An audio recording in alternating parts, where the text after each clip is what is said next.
En DNB français, la poésie lyrique pour faire suite à la vidéo dans mon garage sur l'étude du poème J'ai tant rêvé de toi de Robert Desnos.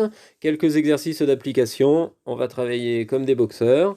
Merci à Monsieur Moignou pour ces belles photos. Hier, j'ai eu Monsieur Moignou au téléphone. Il va bien, il pense bien à vous, il vous passe le bonjour. Rappel, un poème est écrit dans un registre lyrique quand il est à la première personne, soit du singulier, soit du pluriel. Il contient des mots du lexique affectif, ce qui veut dire qu'on parle des émotions, des sentiments. Les champs lexicaux dominants sont la nature, l'envie d'ailleurs, le temps, la mort, etc., etc. Il contient des images poétiques.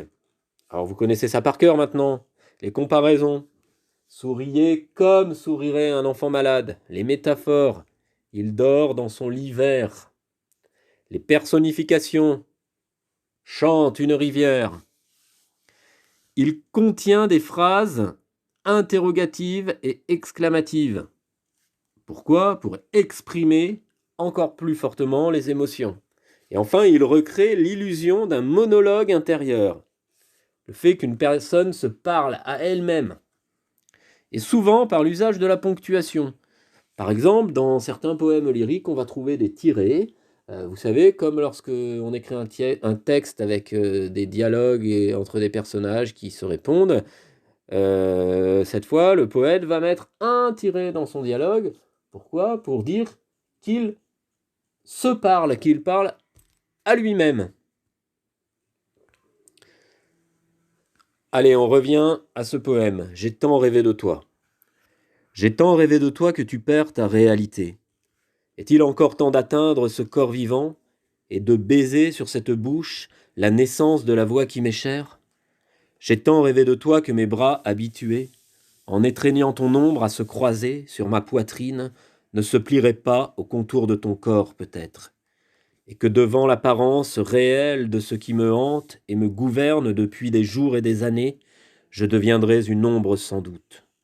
Ô balance sentimentale! J'ai tant rêvé de toi qu'il n'est plus temps sans doute que je m'éveille. Je dors debout, le corps exposé à toutes les apparences de la vie et de l'amour. Et toi, la seule qui compte aujourd'hui pour moi, je pourrais moins toucher ton front et tes lèvres que les premières lèvres et le premier front venu. J'ai tant rêvé de toi, tant marché, parlé, couché avec ton fantôme, qu'il ne me reste plus, peut-être, et pourtant, qu'à être fantôme parmi les fantômes, et plus ombre 100 fois que l'ombre qui se promène et se promènera allègrement sur le cadran solaire de ta vie. 1930, Robert Desnos, recueil à la mystérieuse. Première question. J'ai tant rêvé de toi que tu perds ta réalité. Dans cette phrase, le poète utilise réponse A, la première et la deuxième personne du singulier.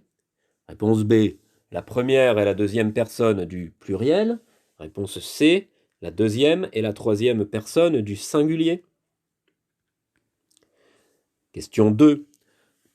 Est-il encore temps d'atteindre ce corps vivant et de baiser sur cette bouche la naissance de la voix qui m'est chère? Cette phrase est réponse A exclamative, réponse D déclarative, réponse C impérative, réponse D interrogative. 3. Dans le poème J'ai tant rêvé de toi. Dans le poème, l'expression J'ai tant rêvé de toi est une anaphore, réponse A, une métaphore, réponse B, une personnification, réponse C, une comparaison, réponse D. 4. Quel est l'intrus? Alors là, il faut penser aux champs lexicaux. A. Corps. B. Bouche. C. Poitrine. D. Ombre. 5. Quel est l'intrus? On pense toujours aux champs lexicaux. A. Fantôme. On revient dans le bon sens, voilà. A. Fantôme. B. Hante. C. Bouche. D. Ombre. 6. Quel est l'intrus? Toujours avec les champs lexicaux. A. Temps. B.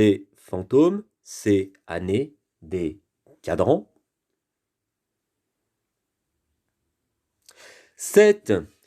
L'ombre qui se promène et se promènera allègrement sur le cadran solaire de ta vie.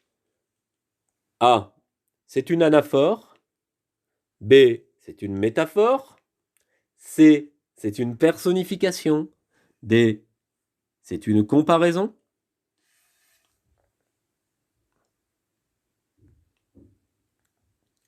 8. Sensation, Arthur Rimbaud. Par les soirs bleus d'été, j'irai dans les sentiers, picoté par les blés, fouler l'herbe menue. Rêveur, j'en sentirai la fraîcheur à mes pieds. Je laisserai le vent baigner ma tête nue. Je ne parlerai pas, je ne penserai rien, mais l'amour infini me montera dans l'âme, et j'irai loin, bien loin, comme un bohémien, par la nature, heureux comme avec une femme. Réponse A. Ce poème contient des mots qui appartiennent au champ lexical de la guerre. Réponse B. Ce poème contient des mots qui appartiennent au champ lexical de la musique. Réponse C. Ce poème contient des mots qui appartiennent au champ lexical de la nature. Réponse D. Ce poème contient des mots qui appartiennent au champ lexical de la marche. Plusieurs réponses attendues. 9. Sensation, toujours d'Arthur Rimbaud. Dans ce poème, réponse A, dans ce poème, les verbes sont au présent de l'indicatif. B. Dans ce poème, les verbes sont au futur de l'indicatif. C. Dans ce poème, les verbes sont à l'imparfait de l'indicatif. D. Dans ce poème, les verbes sont au passé composé de l'indicatif. 10. Pourquoi fortune et infortune? Pourquoi suis-je né les poches vides? Pourquoi les siennes sont-elles pleines de thunes? Pourquoi j'ai vu mon père en cyclo partir travailler, juste avant le sien, en 3 pièces gris BMW? La monnaie est une belle femme qui n'épouse pas les pauvres. Ayam, né sous la même étoile, 1997. Question. Réponse A. L'auteur utilise des phrases interrogatives. Réponse B. L'auteur utilise des phrases exclamatives. Réponse C. L'auteur utilise des phrases déclaratives.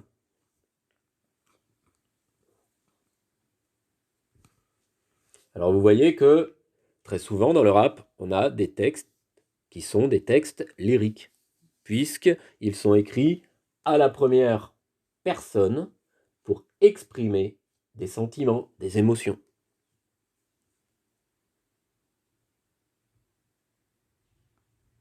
« 11. Pourquoi fortune et infortune? Pourquoi suis-je né les poches vides? Pourquoi les siennes sont-elles pleines de thunes? Pourquoi j'ai vu mon père en cyclo partir travailler, juste avant le sien en 3 pièces gris BMW? La monnaie est une belle femme qui n'épouse pas les pauvres. A. En couleur, c'est une comparaison? La monnaie est une belle femme qui n'épouse pas les pauvres.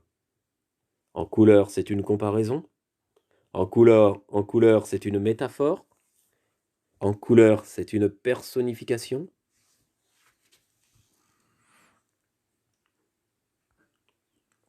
Et voilà, c'est tout pour ce travail. J'attends vos réponses. Bravo à vous, accrochez-vous, travaillez bien.